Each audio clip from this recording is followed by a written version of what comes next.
దేవుడు మన దగ్గర నుండి కోరేది విశ్వాసము. దేవుడు మన దగ్గర నుండి కోరేది విశ్వాసము. ఆయన సమయంలో ఆయన చిత్తము ఘనంగా దేవుడు జరిగిస్తాడు. కొన్ని విషయాలు దేవునిది ఈ మానవుడికి అర్థం కాదండి. కానీ అర్థం కాదు. Get the truth. ఏ మానవుడు వెళ్ళి చెప్పాలని ఆశపడద్దు. ఇక్కడ కూడా చూసినప్పుడు కనిపెట్టు, వేచి ఉండు, దేవుని సహాయం కొరకు ఎదురు చూడు, ఆయన సహాయాన్ని వేడుకో.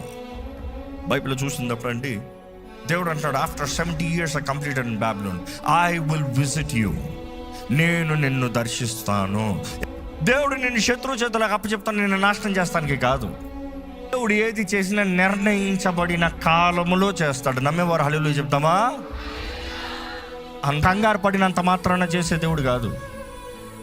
ఎప్పుడైనా సరే నీ కంగారు ఎక్కువ అయిందనుకో, తప్పుదారిలోకి తీసుకెళ్ళిపోతానికి కంగారు పాటు నిర్ణయాలు మనుషుడిని అనేక సార్లు తప్పుడు నిర్ణయాల్లోకి తీసుకెళ్ళిపోతాయి. తప్పుడు నిర్ణయాలు, తప్పుడు కాన్సిక్వెన్సెస్, దాన్ని బట్టి నష్టం, కష్టం అధికం. దాన్ని బట్టి మనుషులు చూడండి, దేవుడు కార్యం చేయకపోతే అడ్డదారులు, వేరే దారులు చూసుకుంటాం. దేవుడు ఎప్పుడు తన సమయంలోనే చేస్తాడు. కంగారు పాటు నిర్ణయాలు చేస్తాను కన్నా ఉన్న స్థానంలో నుండి ప్రభువా నన్ను దర్శించి వాడిని అడిగి ఆయన కొరకు వేచి ఉంటాం బెటర్.